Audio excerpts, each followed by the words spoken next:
গণতন্ত্র মানে যে সবচেয়ে বেশি ভোট পেল সেই তো সরকার গঠন করবে, হ্যাঁ কি নেই? এটা ঠিক না ভুল? সিস্টেমেটিক ওয়েতে এটা ঠিক, কিন্তু আমি যেটা বলবো তার সঙ্গে সবচাইতে কম জনগণ আছে। একটা বিদ্যালয়ে প্রতিদিন 100 জনের মধ্যে প্রত্যেককেই সিঙ্গাড়া করে খাওয়ানো হতো। তো 100 জনের প্রত্যেকেই কিন্তু সিঙ্গাড়া খেত। একদিন প্রতিবাদ উঠলো যে আমরা সিঙ্গাড়া খাবো না, সিঙ্গা ভেঙে কুড়িয়ে দাও, ব্যাস। এইবার বললো সিঙ্গাড়া খাওয়া হবে না, তাহলে কি হবে? ভোটদান হলো, ব্যাস। ভোটদানের মধ্যে দেখা যাচ্ছে 20 জন বললো আমরা খাবো লট চমচম, 25 জন বললো আমরা খাবো রসগোল্লা, 30 জন বললো আমরা খাবো সিঙ্গাড়া, আর 25 জন বললো আমরা কিছুই খাবো না, বাড়ি টাকা নিয়ে চলে যাব।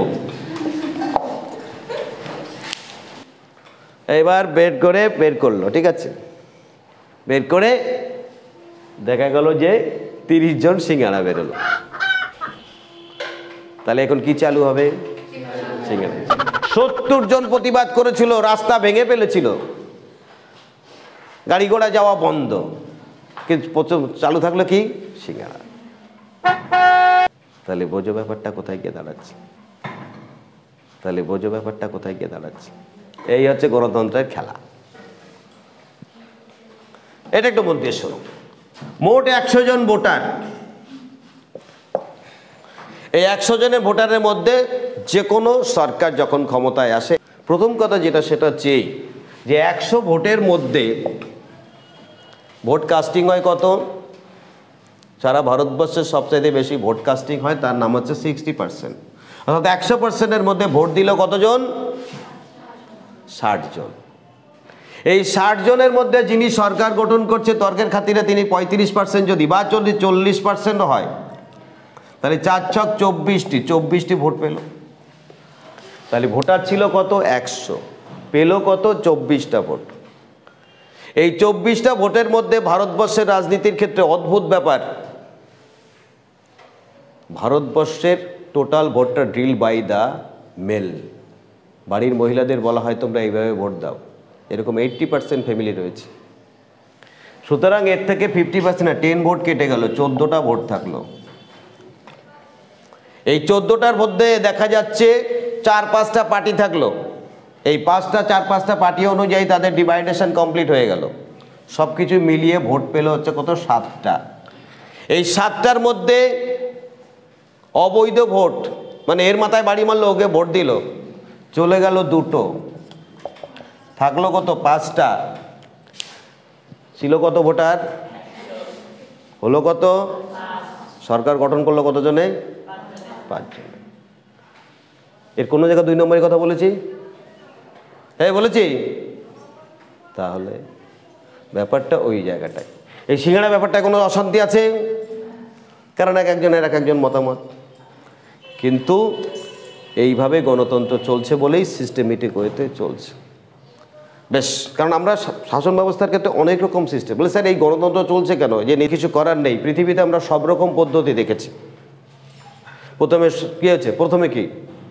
প্রথমে মধ্যযুগে বিশ্বাস, তার আগে প্রাচীন যুগের ধর্মীয় চিন্তা চেতনা, তারপরে মধ্যযুগের সামন্তপ্রথা, তারপরে জমিদার, তারপর হচ্ছে স্বৈরাচারিতা, তারপরে স্টেপ আমরা গণতন্ত্রে এসলাম। এবং তখন দেখলাম যে শান্তি, কারণ স্বৈরাচারী সরকার পতন হলে পরে রক্তাক্ত বন্যা হয়ে যায়। রাজতন্ত্রের ক্ষেত্রে দেখা গেছে যে একটা বংশ শেষ গেল, পরবর্তী, যেমন ধরো তোমরা মুঘল যুগে, তোমরা অদ্ভুত ব্যাপার, মানে কি তোমাদের চোখ দিয়ে জল এসে যাবে। তখন শাহজাহান যখন বন্দী, তখন তাদের 4 পুত্র, কে? অরঙ্গজেব দারা ছিল বড়, তারপরে সুজা, তারপরে অরঙ্গজেব, তারপরে মুরাদ। খবর হলো যে শাহজাহান অসুস্থ, অরঙ্গজেব ছিল মারাত্মক চতুর, দারা তখন দিল্লিতে ফতেপুর সিক্রিতে ধর্মকর্ম সর্বধর্ম মিলনের অত্যন্ত ধার্মিক ব্যক্তিত্ব। অরঙ্গজেব ছিল দাক্ষিণাত্যের শাসক, সুজা ছিল বাংলার শাসক, আর মুরাদ বাচ্চা ছেলে, ইয়ং। ব্যাস, অরঙ্গজেব সুজাকে বলল দাদা তুই চলে আয়, তোকে সম্রাট করব, আমি তোর বান্দা হয়ে থাকব। দারা সম্রাট হয়ে যাচ্ছে, আমরা কেউ বাঁচবো না, ব্যাস। এদিকে অরঙ্গজেব মুরাদকে বললো তোর জন্য চিন্তা নাই, তোকেই আমি সম্রাট করব, আমার কিছুই চাই, আমি দাক্ষিণাতে থাকলেই হবে। ব্যাস, শুরু হলো যুদ্ধ। দারা এবং সম্রাট শাহজাহান দুজনেই পরাস্ত হলো। অরঙ্গজেব বিচক্ষণ ব্যক্তিত্ব, দারাকে প্রকাশ্য ফতেহ স্বীকৃতি দারাকে নৃশংসভাবে খুন করা হলো, নিজের দারাকে।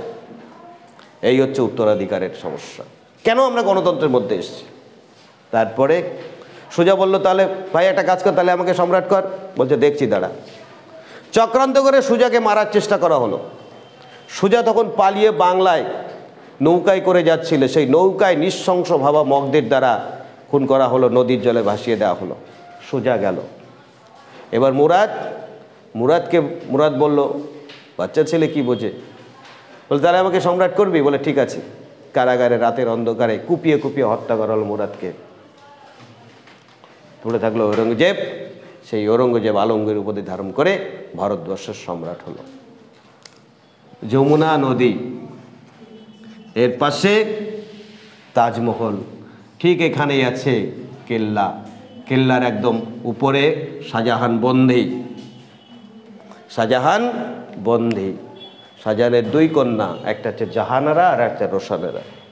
জাহানারা সেবা শান্তি কন্ত, আর এই রাতের অন্ধকারে শাহজাহান শুধু এই তাজমহল দেখতো। জীবনের শেষ পর্যায়ে এসে নিজের সন্তানদের হাতে কি নৃশংস পরিবেশ আমাকে দেখতে হলো। মানুষ সেই সমস্ত জিনিস দেখেই আজকে গণতন্ত্রের বিশ্বাস এসছে, এমনি এমনি গণতন্ত্রের মধ্যে আসেনি। তাহলে তোমরা দেখবে চাকরি বাকরি পাওয়ার পরে চলে যাবে, গিয়ে দেখবে তাজমহল দেখবে, তাজমহল থেকে সোজা পিছনে যমুনা নদী চলে যাচ্ছে, যমুনা নদী থেকে বাঁদিকে তাকাবে, দেখবে এখানে কেল্লা আছে যেখানে শাহজাহানকে বন্দি করে রাখা আছে।